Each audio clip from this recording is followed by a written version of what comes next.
during when the economic system undergo fundamental changes.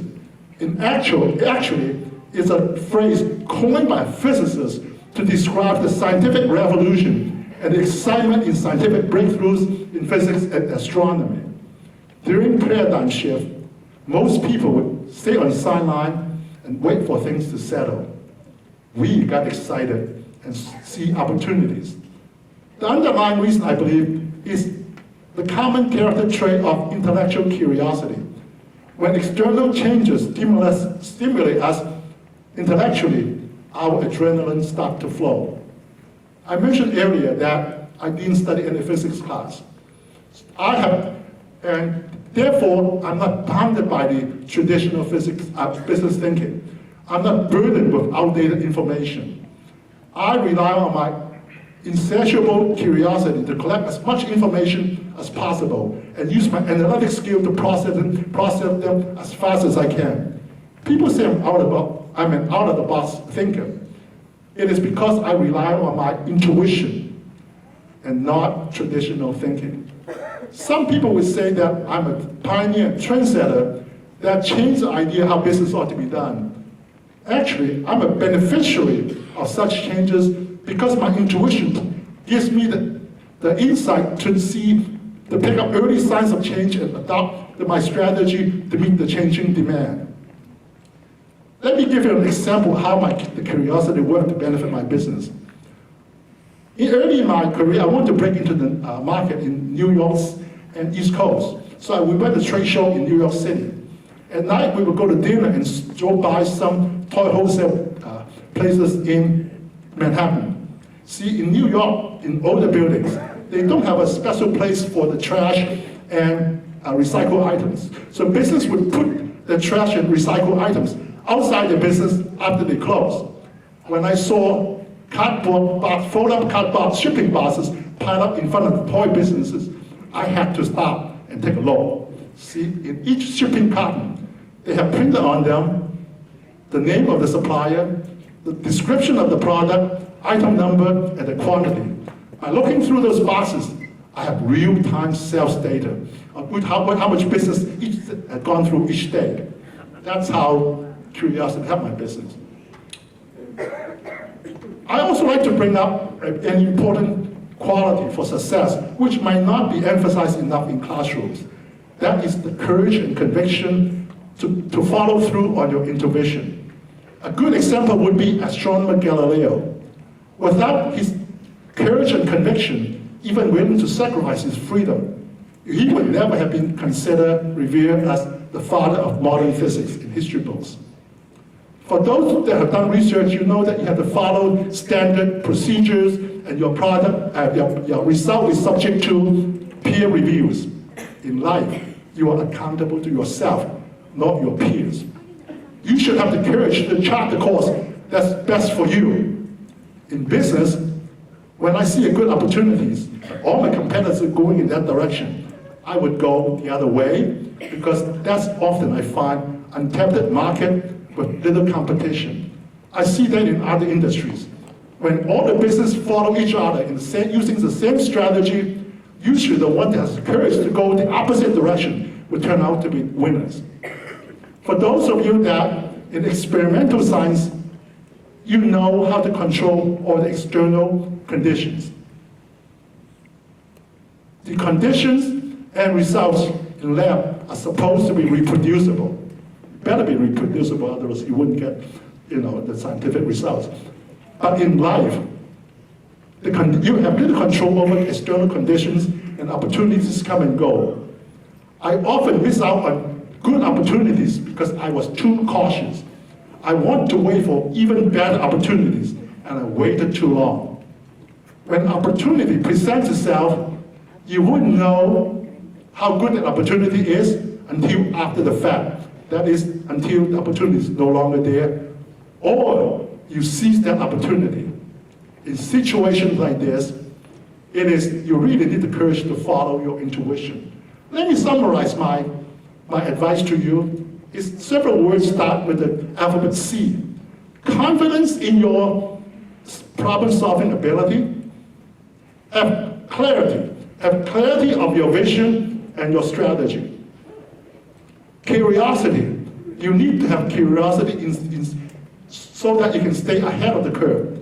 Courage and conviction. You need courage and conviction to make sure that you execute your intuition. Before I conclude, I want to share with you some updates, my recent updates in my business activities. The toy district was really a story of the 90s. The retail industry has since consolidated into fewer but bigger chains. The manufacturing capacity in Asia has grown exponentially. While most smaller businesses can still thrive in the toy district, we have to change our strategy to relocate out of downtown Los Angeles to find bigger, larger manufacturing and distribution facilities. We also need to have a unique product advantage. We design and manufacture many of our products locally, not overseas. That is also a very unconventional strategy. In order to utilize our resources year-round, we expand into other product lines, in addition to the Christmas toy season, such as Valentine gifts, Easter gift basket, and Halloween costumes. As you can see, also, for the warehouse I left behind in downtown, I noticed in recent years that the trend of artists and millennials interest in coming back to the urban industrial area. So I started buying into a new vision of developing a vibrant residential community next to the toy district. On the former site of my downtown headquarters, in less than a month, a brand new 320 units mixed-use luxury apartment project will open.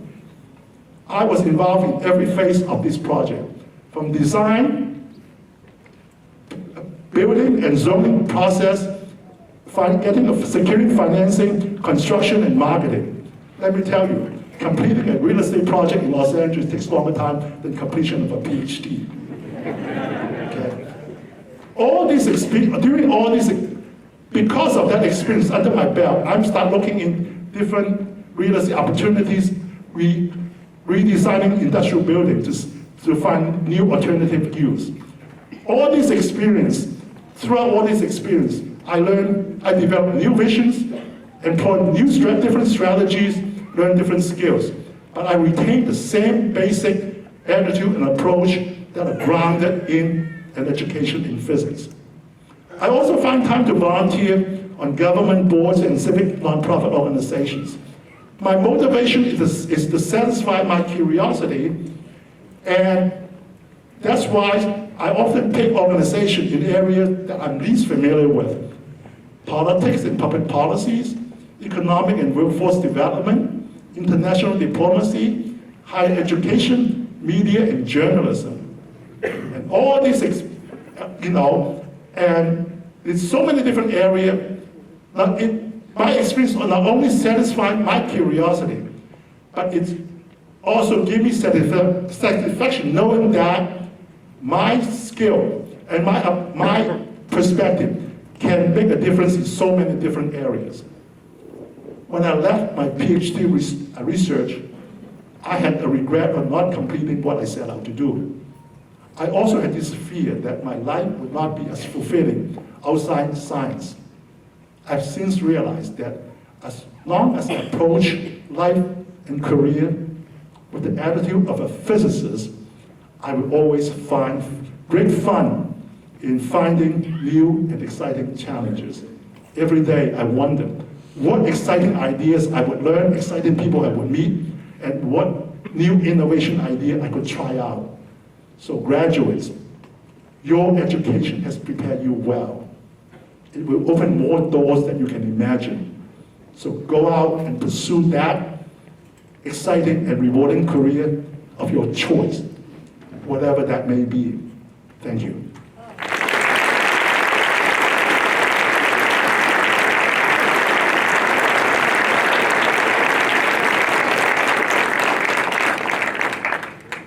Thank you, Mr. Wu, for those wise words.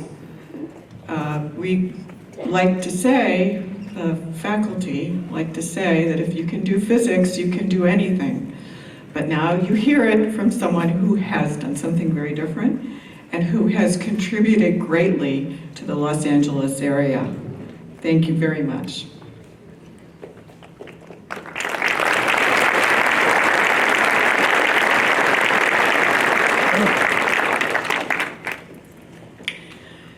And now we move on to the presentation of degrees.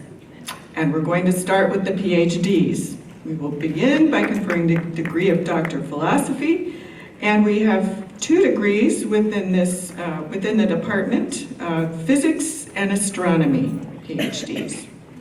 The PhD typically requires 2 years of classes. Yes. 2 years of classes, and then another 4 to 5 years of original research. The culmination of this work is the writing and defending of a dissertation based on this original research. While most the faculty here are not wearing academic regalia, we do follow the ceremony of hooding our PhD recipients.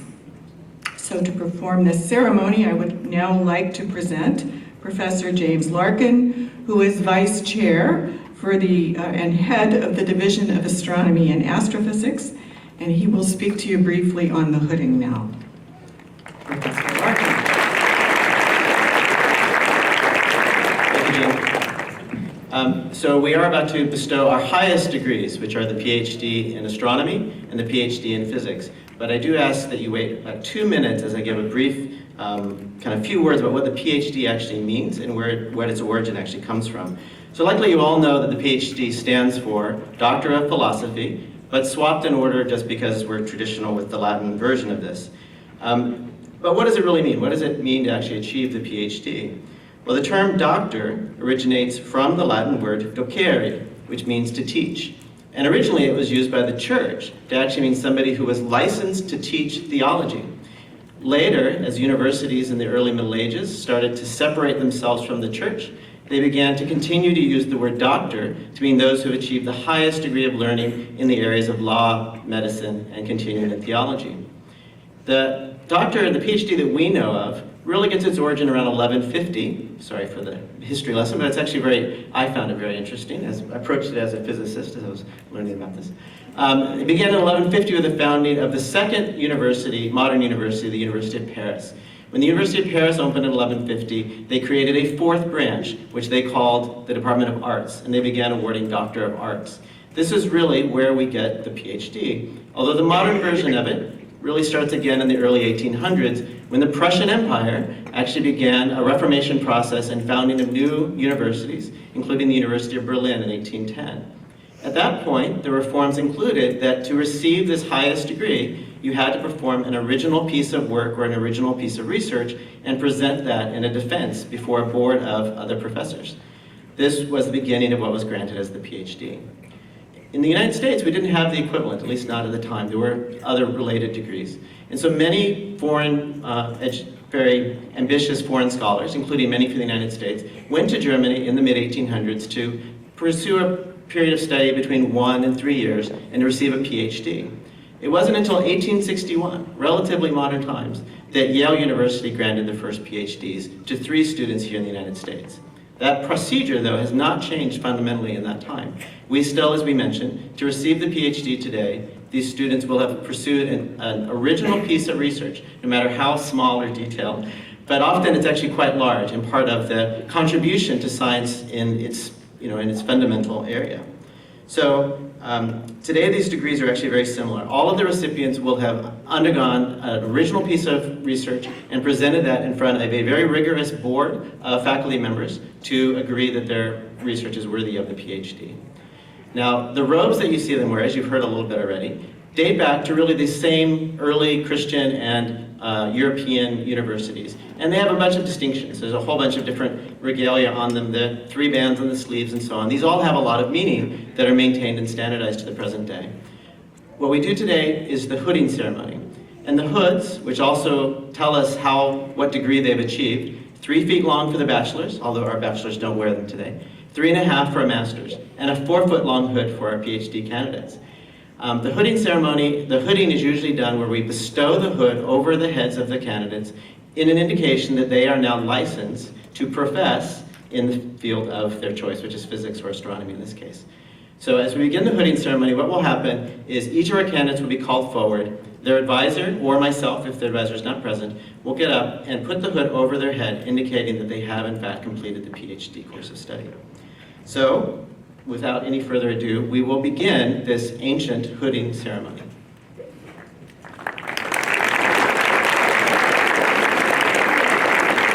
And I'd like to introduce Stephanie Krylov, who is our graduate. Oh, she's right here. So Stephanie will read the names. You can do the hoodie.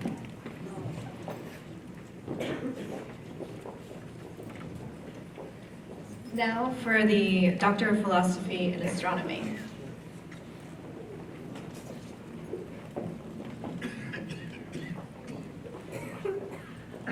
Laura Haney, advisor, Ben Zuckerman.